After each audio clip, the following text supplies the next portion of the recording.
welcome back to Collaborative Divorce Vancouver channel, where everything is collaborative. Here we interview experienced professionals like lawyer, financial specialists, and mental health professionals to give you an insight into how collaborative divorce works. Today joining us is Tanya Chamberlain. She is a lawyer from Tanya Chamberlain Family Law. Thank you for being here today, Tanya. How are you? I'm well, and how are you, Beatrice? I'm great, thank you. We have a few questions for you. So I'll start with the first one. Why do you choose to practice collaborative law? I choose to practice collaborative law because I think it is probably the most respectful way to for families to separate or for couples to separate, whether there's children or whether there's not children. I think it's probably the most efficient and cost-effective way as well. And I think that it's probably the only process where there is a place to address some of the emotional issues that arise from the breakdown of a relationship. Yeah. And what is your role as a lawyer in the collaborative process? I think the role of the lawyer is more as an advocate than as a sort of the traditional idea of what a family lawyer is, where all you see is your client's perspective and you zealously advance that, and don't really have to consider the other party and how they will be after whatever agreement is reached. And I think what's special and unique about collaborative practice is that I think I'm sort of obliged to consider the perspective of the other party and to bring that to the attention of my client, which is to say, you're probably not going to be happy 20 years from now if your partner ends up living in poverty. Right this minute, you might be so angry you think that, but the truth is, you're probably going to be happier 20 years from now if you're both doing well post separation, particularly if your children are doing well. Yeah, that's very true. And what's one of your favorite stories of an outcome from a separation that was done collaboratively? I think one of my favorite stories about collaborative or from a collaborative case that I had with Phyllis Kenny was who's another really well-known collaborative lawyer and this is an example of where we get to explore the emotional interests in the case. So quite often one party wants to keep the family home, and in Vancouver that can be really difficult to do because of the really high cost of housing. And how do we work it out so that the parties can have two homes? So we were sort of struggling with that issue, and the dad very much wanted to stay in the home that the children had been raised in, and the mom's perspective was sort of, who was my client, was that the reason he wanted to do that was kind of to get an advantage or to avoid paying her spousal or to avoid certain other things.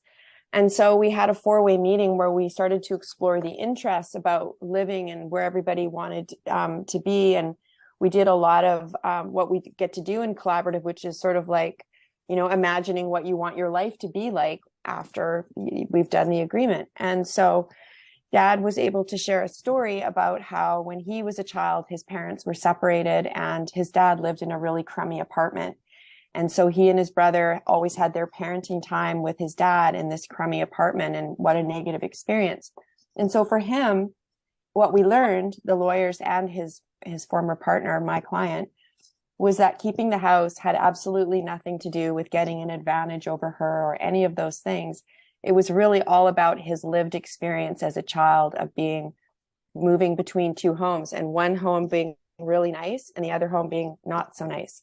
And so once his former wife understood that, it completely shifted the dynamic in the room. And then we were really able to figure out solutions where they both ended up in houses. And it was really wonderful to see.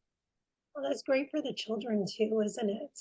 It really was great for the children because they got to keep the house they live in with dad. Their house with dad, as I like to call it, was retained, which was the original family home. And now they have another house with mom, and there wasn't a huge disparity as they moved between the homes. So I felt that was a very successful collaborative file. Yeah, that is. And so last question.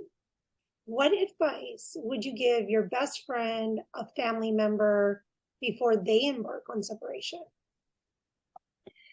My advice would be that although a lot of people think that getting lawyers involved will make it more complicated or will make it more expensive, and so they sort of avoid it and they just sort of they work out some kind of interim thing and they say we'll deal with it later.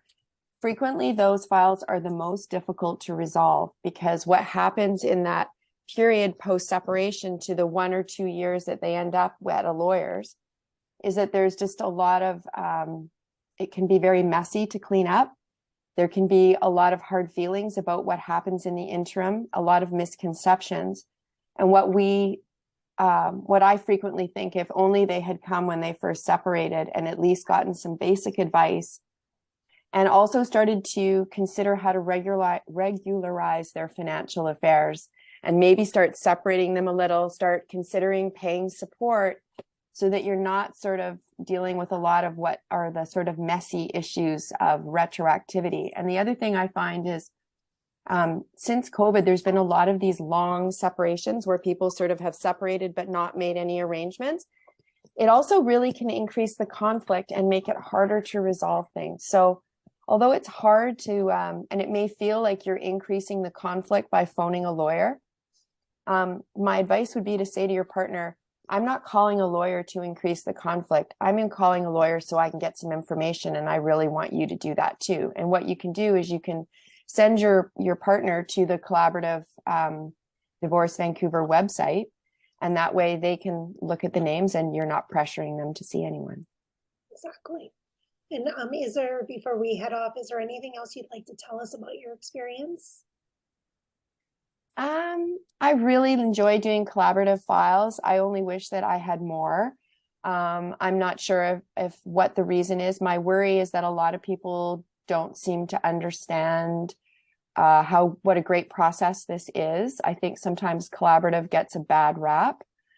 We hear a lot about the failures. We don't hear a lot about the successes, but of course, that's because none of our successes are reported because this is a confidential process. So what I would say is I really do think this is probably the best way to get divorced. And if I were ever getting divorced again, which I hope I don't, I would definitely want a collaborative process for my family. Yeah, I see that also. During my first divorce, I didn't know much about collaborative, but if I ever do get divorced, I hope not, I will definitely be using collaborative, and hopefully these podcasts can reach the public and give them more of an insight and into the collaborative process. I hope so. I think that the public really needs to understand that it's better to resolve your matrimonial, your family law disputes outside of court. That is in your children's best interests. And the courts are really not equipped to deal with these sorts of disputes. And if you engage in a collaborative process, you and your partner will work out what are the best arrangements for you and your family, as opposed to having a third party who doesn't know you and doesn't love your children tell you how it's going to be. I agree completely. And thank you so much, Tanya, for being with us today. And Thanks, if you'd like Beatrice. to learn more about Tanya, visit our website. Link is down below. And yeah, thank you so much. Thanks, Beatrice. This was fun. Bye. Bye.